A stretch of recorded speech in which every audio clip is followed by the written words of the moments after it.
Michael in San Antonio, Texas. You're on live with Matt and John. How are you? Hello, Matt. I'm doing pretty good. How about yourself? Better now. All right. Well, hey, first, I just wanted to give a shout out to your call screener, Kevin. He's doing a great job. I really appreciate that guy's work. Cool. Yeah. Thank you. Thanks, Kevin. Yeah, and so basically, I just wanted to ask you if you would say that you believe there is no God. Depends on which God you're talking about, but yes, for some of them, for any of them that are falsifiable or in directly conflict with what we know about reality, I actively believe those gods don't exist. For others, I'm just not convinced that they do exist. I guess what I mean specifically is one supreme being without a second that is infinite and, is everything is a part of it, whatever it is, him, her. Yeah, I'm not convinced that God exists. That doesn't mean I'm convinced that God doesn't exist. To me, it's an unfalsifiable proposition that has never presented sufficient evidence to believe it. So it's like asking me, do you think the Loch Ness Monster doesn't exist? Well, okay. The position is I'm not convinced it does exist because sufficient evidence hasn't been presented. I may also be convinced that it doesn't exist if there's evidence against it. So any religious God model that includes, for example, the notion of a soul, I think that those are demonstrably false, because what we know about a soul, or what is attributed to a soul, are all identifiable and malleable functions of a brain. We can, through brain trauma, we can completely change somebody's personality. We can change their memories. There's a great study V.S. Ramachandran did where somebody severed the corpus callosum. I think they do it for epileptic grand mal seizures, but basically you end up with your brain split in half. And when that happens, and in this particular case that he was studying, you end up with two distinct personalities, two individuals who can communicate independently. One of them will have access to the vocal cords and can speak, and the other one has to write. And what's interesting is not only did it result in two independent personalities in one single brain, which doesn't make sense if there's a ghost in the machine, but also one of them was a believer in God and one of them was an atheist. And so the question then, there's a lot of other things, the math with souls, when you have like a fertilized egg splitting and rejoining and all this other stuff. There's a couple of really good books on the subject. I wish I could remember one of them off the top of my head, but I can't. But I think the soul is the single most clearly, obviously dead concept in all of theology. And any God and religion that is contingent upon a soul, something to save, I think those are, I'm not asserting absolute certainty about anything, but I'm convinced that those are false. I see. So are you referring to a specific doctrine about the soul, or just in general? Just in general of what humankind is kind of referred to the soul as. Somebody could come up with a soul model that might be viable, but I haven't been presented one that makes sense given what we know about neuroscience. Have you read the Bhagavad Gita? Not entirely. I've read pieces of it. The second chapter, and much of it, but the second chapter in depth describes the soul. Okay. And it actually describes the size of the soul. How do they measure that? Well, the thing with the Vedic literature is that the information is not coming from an empirical source. It's coming from a transcendental source. How do you know that? And so I'm telling you this is self-purported by the Vedas. Sure. They claim that they have a transcendent source, and so there's some way for them to quantify a soul. Well, I'm not convinced that they have a transcendent source or that any such transcendent source should exist. But even if fair enough.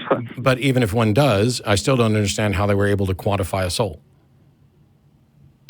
Sure. Well, I'm definitely not asking you to accept the validity of those claims.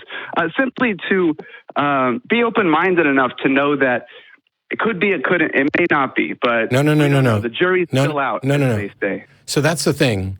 I'm plenty open-minded, but when you say it could be or it couldn't be, that's not the case.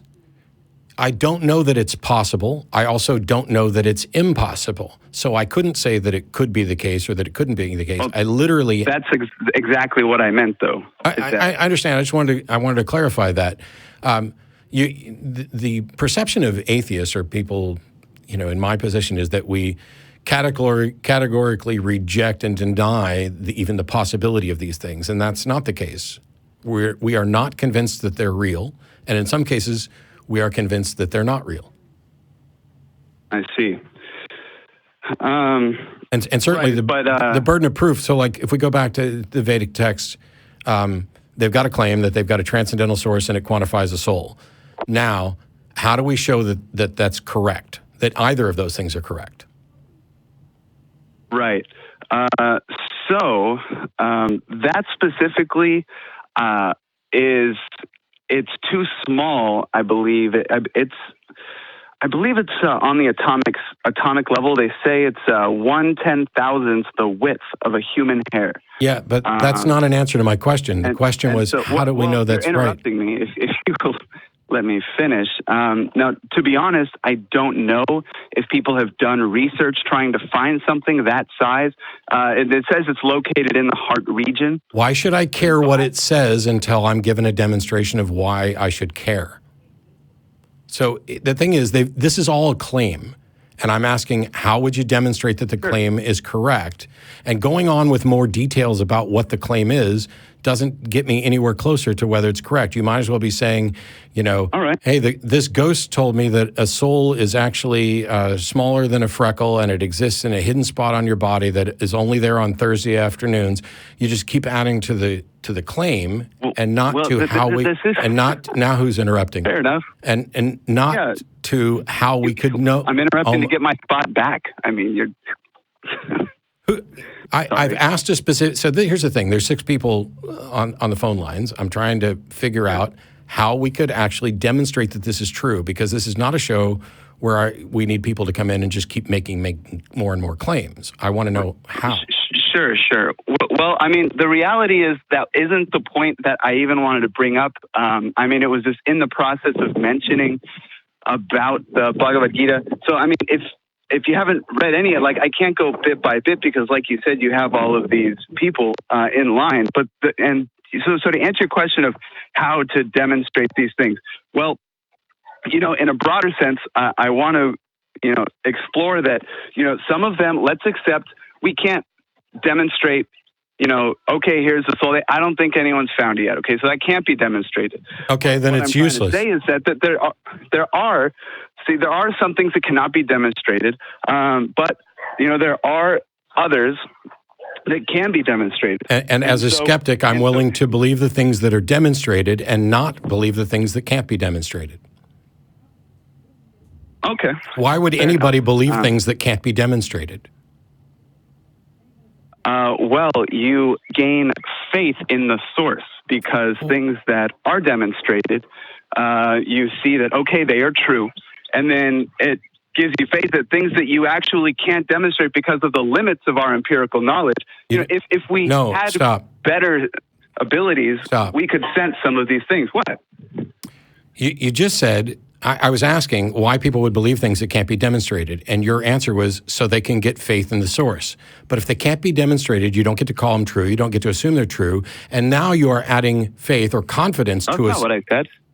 No, I said the things that can be demonstrated, you see that they are true, and then you can gain faith in the source for the things that you can't empirically demonstrate. Sure. So if I say 10 things and we can demonstrate that 8 of them are true, does that give you any information about whether the other 2 are true? Well, if they're coming from the same source, then I have some basis for thinking that there may be some truth to it.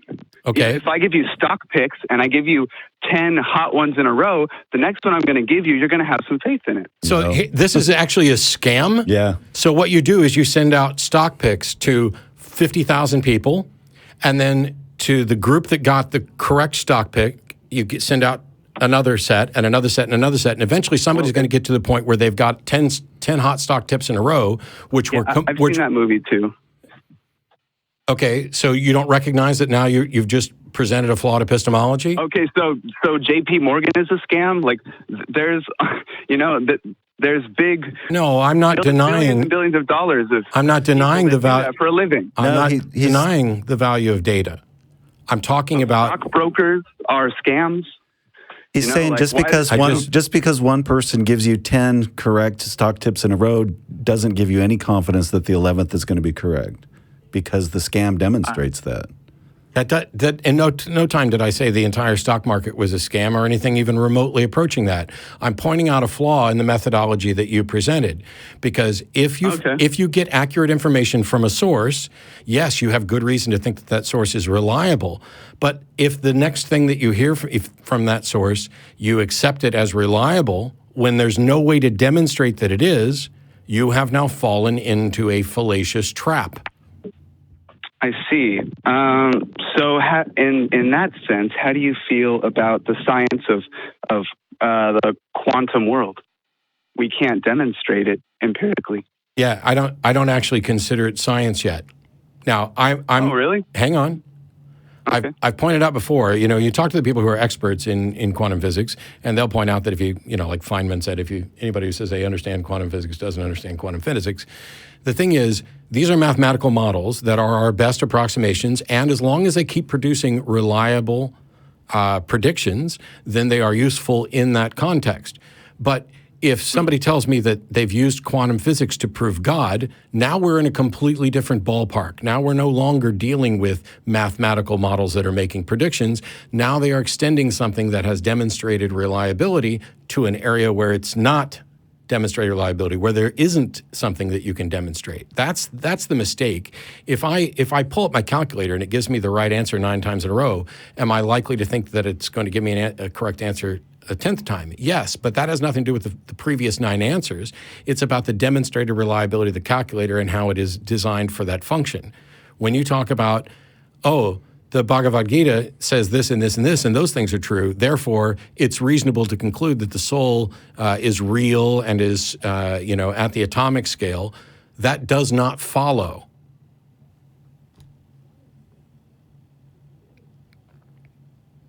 Hello? Yeah. Oh, sorry. Sound like you cut out. Okay. No, I just got to the end of a sentence. Oh, I see.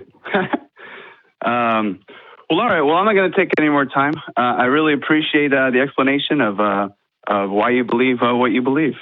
Okay, thanks. Thanks, Michael.